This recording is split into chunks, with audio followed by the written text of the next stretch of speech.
So we do the chanting straight away today, and then we'll do the meditations, the breath meditation, as well as the loving kindness meditation, and then we'll start the new subject of the 5 aggregates or the 5 skandhas.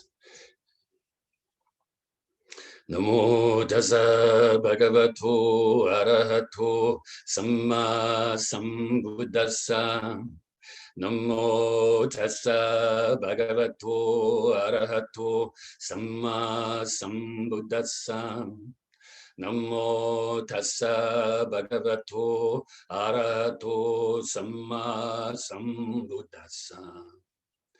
Buddham saranam gacchami, Dhammam saranam gacchami, Sangham saranam gacchami, Dutiyampi Buddham saranam gacchami, Dutiyampi Dhammam saranam gacchami, Dutiyampi Sangham saranam gacchami, Tatayampi Buddham saranam gacchami, Tatayampi Dhammam saranam gacchami, Tatayampi Sangham saranam gacchami.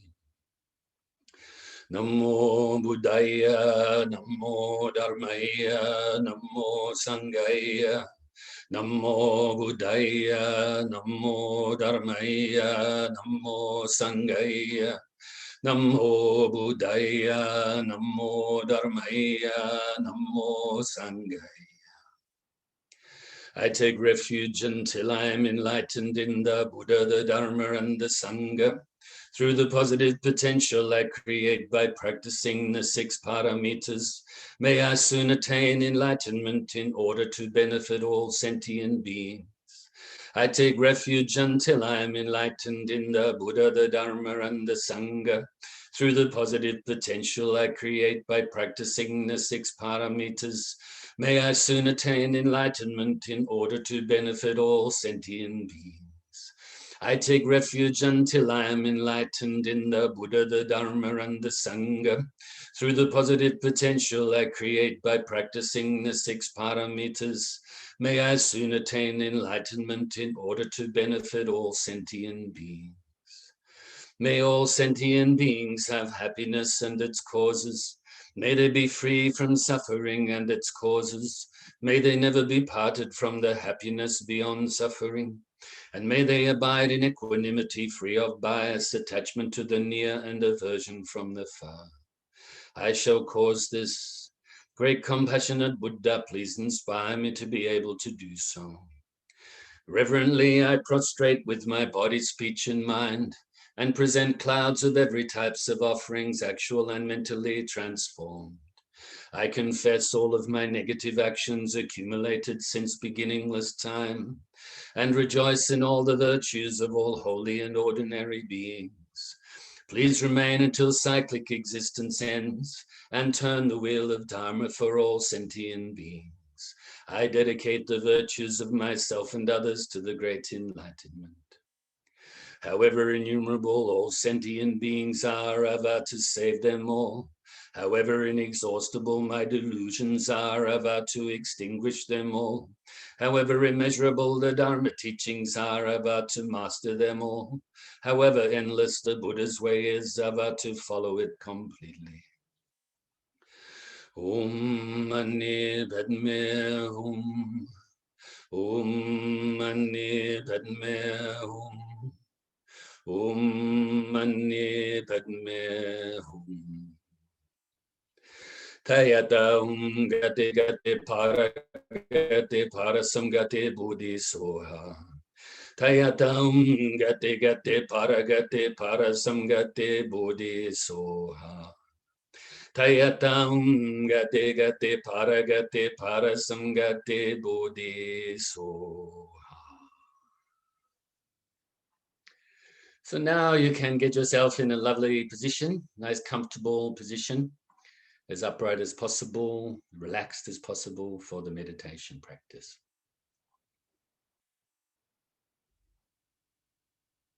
So generally the meditation practice is done, if possible, on the floor, on a cushion, Or if you're on a chair, that's fine. And if you're even reclining with your back, touching the back of the chair, that's fine if you have to, if you have bad backs and so forth. Even lying down is okay, though it's be careful if you're lying down that you don't fall asleep. And keep the head is kind of like tucked in slightly, just your chin just tucked in so ever so slightly. Keeps the back of your neck straight. The tongue is resting on the upper palate in your mouth, just above your top teeth. And your hands can be in your lap, kind of like both palms upwards with the left hand on the bottom, and then the thumbs gently touching, either in an oval type position or just resting on your palm. Or if another position is more comfortable for you, that is fine too. So now gently close your eyes, and we will release any tension that we may have in our body. Starting at the bottom of the body. So starting at your feet, and release the tension from your toes, the bottom of your feet, the balls of your feet, arches, and the heels. And from the top of your feet, in between your toe bones, where you have a lot of ligaments. So release the tension from there, and from around your ankles and Achilles tendons. As we're doing this, and as we engage in the breath meditation later, try to keep your body as still as possible. This will help you keep your mind still as well. Although when we are releasing the tension from the body, if you find it's hard to release just by using your breath or your mind, then maybe manipulate your body in that area just a little bit, just so you can release that tension. And now release the tension from the bottom of your legs, from your calf muscles, and around your shins, and the front, sides, and back of your knees. From your upper leg, the quad muscles at the front and the hamstrings at the back. And from your midsection, the groin, hip flexors, and the glutes.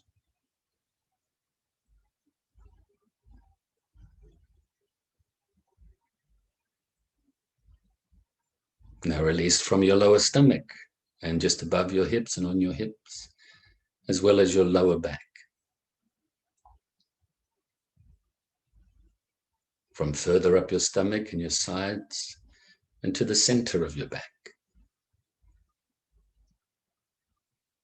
From your chest area and underneath your arms, and your upper back from the lateral muscles and the rhomboid muscles.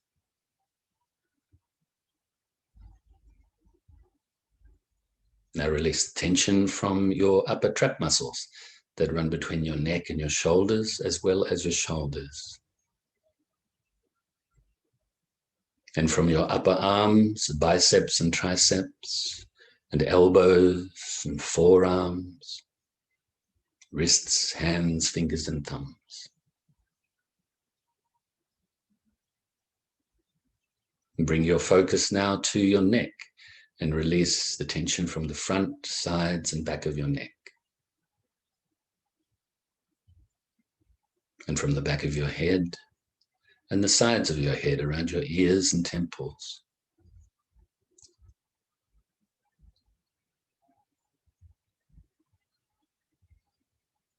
Now release any tension from your face, around your cheekbones and cheeks. Make sure you're not clenching your jaw, your chin, your mouth, both inside and outside. From your nose and sinuses and eye sockets and eyes. And make sure you're not frowning on your forehead. Nice, calm face. Now finally release from the crown of your head. Now scan your body, just to see if you can release any more tension, any leftover tension from the tips of your toes to the tips of your fingers and to the top of your head. And when you have done that, bring your focus initially to the tip of your nose. The object of the meditation is the breath. We are practicing anapanasati, or mindfulness of the breath, or the breathing process. The feeling of the breath as you breathe in and out. Just remind you, as you breathe in, on the back or through your nose, on the back of your throat, you'll feel the air is quite cool. It passes your throat and chest area, enters your lungs, they expand as they fill with air. As you breathe out, they compress. And as the air passes your throat on the way out your nose, it's quite warm now because it's been inside the body.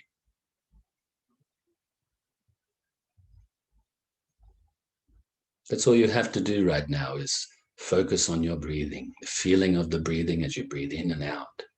The past is gone, the future never comes actually, so the future is not here. Try to maintain your focus on your breath in this present moment as each present moment passes, because even each present moment is fleeting.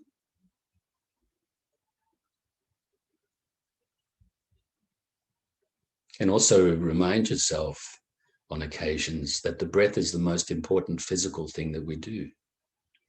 Without the breath, there's no life. And the example I use for that often is the painter has to have a surface to paint on. Otherwise, there is no painting. So the surface or the canvas to paint on is kind of like your breath. Without this breath, we cannot physically survive. The breath also, when you focus on it, also has the tendency to bring your mind inside your body.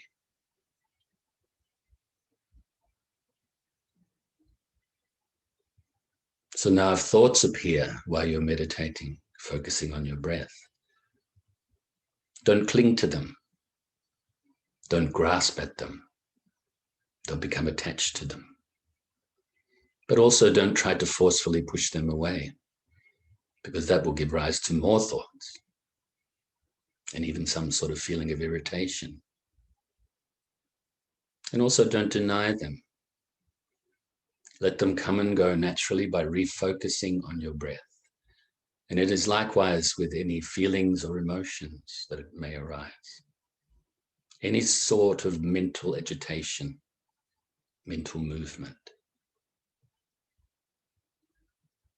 And if you start to become sleepy and dull while meditating, then focus on your breath a little bit more brightly. As I always say, this way, refocusing on your breath is the antidote for both the agitated and distracted mind, as well as the dull mind.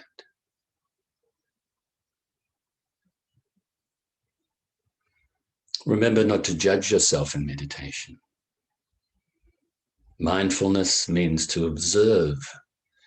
So mindfulness of the breath means you are observing your breath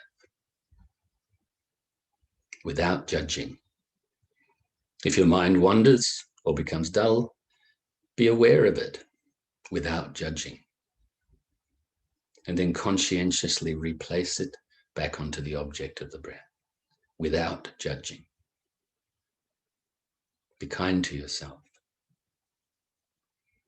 And now we will practice like this for a few minutes in silence.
You can feel very pleased with yourself for engaging in this meditation, however short it is now. As many of you know, I often say that whenever we have time, we should meditate, even if it's only for a few minutes.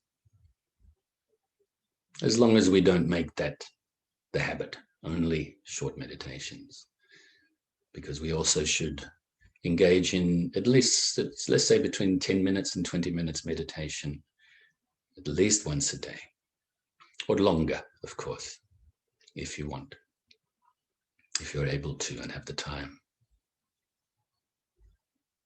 I joke around and call that meditation in a cup, like 3-minute noodles, 3-minute cup of soup. Whenever you have time, there's actually nothing to lose if you do this. Now fill yourself with universal loving kindness, friendship, acceptance, appreciation, and respect. Fill yourself with this Mahametta, great loving kindness. Realize that you deserve to have happiness and the causes of happiness. You just have to make the effort to engage in these causes of happiness to achieve your goal. You also deserve to be free from suffering and the causes of suffering. But we just have to undo the habits of these mental afflictions arising that cause suffering. You deserve to be at peace with yourself and all other living beings, as well as all of nature. For we are all interconnected, interdependent.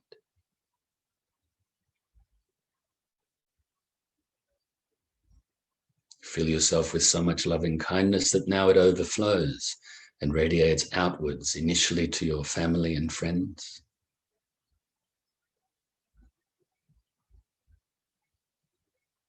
and also to strangers, those beings you may know a little bit and those you don't know at all. And now even to those you may regard as adversaries or enemies, those people that you find very irritating, frustrating, may even make you angry. May all of these people have happiness and the causes of happiness. May they engage in these causes of happiness. May they be free from suffering and the causes of suffering, and may they abandon and avoid engaging in these causes of suffering, and may they be at peace. Now radiate out gradually further and further, a tidal wave of loving kindness to now include all of those living beings that live around your immediate area, all the living beings that live on the land and under the land, in the waters, fly through the air, whether they are born from wombs, from eggs, from moisture, or through transformation.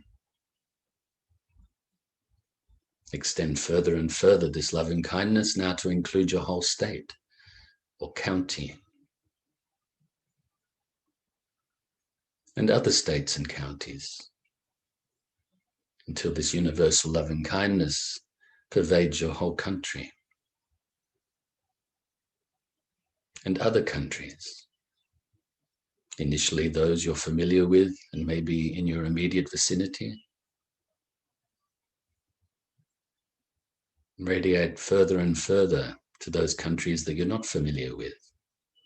In fact, you may even have aversion to some. And those countries you don't know at all, until your universal love and kindness pervades the whole planet. May this planet be peaceful. May there be loving kindness everywhere. May all beings be happy and free from suffering.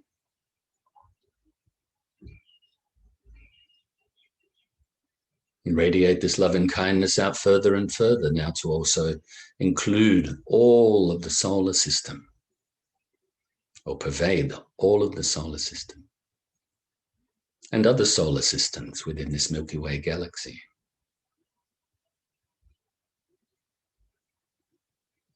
and other galaxies within this universe, and other universes throughout infinite space. So this universal loving kindness radiating from your mind, your heart, now pervades infinite space.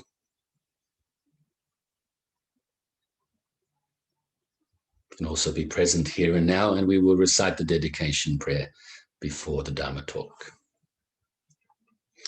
Due to this merit, may I soon attain the enlightened state of the Buddha, so that I may be able to liberate all sentient beings from their sufferings. May the precious bodhicitta, not yet born, arise and grow. May that born have no decline, but increase forevermore. And may the precious view of shunyata, not yet born, arise and grow. May that born have no decline, but increase forevermore. So now we have, I think, maybe about 14, 15 minutes to have a chat. Hopefully you're aware already of what we call the 5 aggregates. But if you're not, that's fine as well. The Sanskrit and Pali word we use is Skandha, which actually means pile of or a heap of. And it is basically, or these 5 make up the living being, basically. Our physicality and our mentality. The first skandha is our physicality. It's known as form. And then the other 4 skandhas make up our mentality. Now, this is not only an exercise in filling your mind with theory or with concepts, just for superficial understanding. We will actually, over time, we will go into contemplation of this. That's why I'm calling this the contemplation of the 5 aggregates. But of course, to contemplate something, you have to know the details first. When we contemplate something, such as our physicality, what we're aiming to do is understand its true nature. Whether we're talking about our physicality as a whole or the details within our physicality, such as our different parts of the body and the makeup of all the atoms and energies and so forth. Okay, so then we can sort of penetrate into really what they are, to understand their nature. Eventually, to understand their nature is impermanent. It has the nature of being unsatisfactory. There is no substantiality or self to be found anywhere, as well as understanding purity and impurity. But like I said, we will go into that at a later date. So today is really just an overview, okay? So it's an introduction to the 5 skandhas.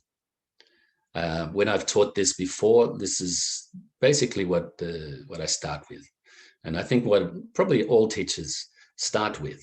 I know that my teachers, when they taught me this is what they started with. We need to have an overview of something. To give you an example, if you're thinking about something physical, like a house, for instance, where your abode, your house right now where you are, or apartment, or wherever you're living, you have to know that it is a house first and what it is there for.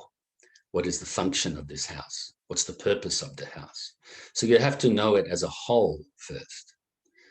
And then you have to understand, if you really want to get to know this house, you have to then start to know the finer details. Look at it from different positions. You know, maybe you stand out the front and have a look and say, okay, now I see the house. Actually, I just see the front of the house. So then you move to the side of the house and you have a look around the house, the back of the house. Maybe even go on the roof, or maybe you don't do that because it could be dangerous. But, you know, you just contemplate what it is. Let's say, for instance, let's make it easier. The room you're in right now, it has a floor, it has walls, it has a ceiling. So you must know those details to know that it is the room that you're in right now in your house. Normally, we just go about our life blindly, really, isn't it? You know, we have this body, we have our mind, and we just kind of follow our habitual tendencies most of the time. Every now and then, we may have little moments of epiphany little moments where you wake up a little bit and you go, actually things are much more, you could say deeper or more profound, more complex, but also more simple as well. So when we are going along with our habitual tendencies, so often we're following, or I should say, it results in some sort of worry, some sort of agitation, especially mentally. And so this is not helpful to causing happiness. It's not helpful to avoiding suffering.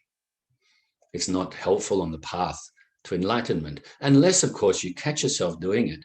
And then you say, okay, now I need to contemplate what caused that. What is that an effect of? So if we look at the 5 skandhas now as a whole, I'll go into some slight detail today as well, into the components as well, but that will come later. So what we will do, we'll do an overview today. We'll have more detailed overview next week, and maybe even the week after that. And then we will look at them individually. So in English, as you know, we can use a lot of different words for pretty much similar or the same meanings, or have the same meanings. And so I will give you a few words for each of the skandhas that you may see in English when you are studying them or contemplating them. The first skandha is known as form. This is our physicality, corporality. Okay, so then we have the last 4 related to mentality. The second skandha is feelings or sensations. Now, these are mental sensations. Even though we have feeling in our body, this relates to the first skandha. The sensations in the body coming through the senses. This relates to the first skandha. So the second skandha is feelings or sensations. The third skandha, or maybe from now on, I'll use the word aggregate. Okay, I think that's the word that I have found to be the most accurate translation of the word skandha, even though like I said before, the literal translation is a pile of something or a heap of. Okay, we use the word aggregate. And so the third of these aggregates is the aggregate of what we call thought. But this is not thought to thought now. This is like the first thought. Or you could use the word recognition or perception. So let's say you're perceiving your mental feeling or perceiving your body or recognizing. Also, you could say noting. Okay, that's another word we could use. The fourth skandha can be known as impulses, or I like to call habitual mental impulses. This also can be known as volition or even intention. Now, I must point out here now that the Buddha taught that the karma is created in our intention, with our volition. This skandha can also be known as will. Then, of course, the fifth skandha is known as consciousness. Now, I'm going to give you a teaching that I've given you recently, probably a few months ago. I came up with a concept just using words years ago to enable ourselves to be able to not impulsively react to something, either impulsively reacting with attachment to that which you find pleasing, or impulsively reacting with some sort of negativity, some sort of aversion or even hatred or anger towards those things that you may find unpleasant. And it's called the buffer zone.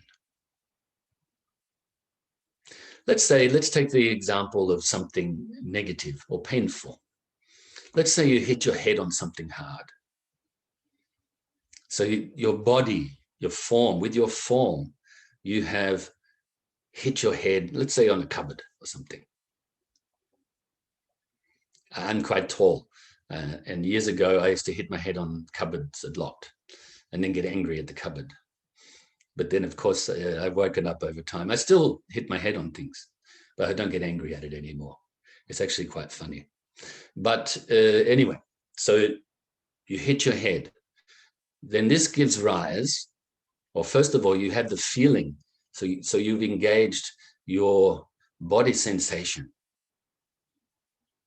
The feeling most likely would be painful.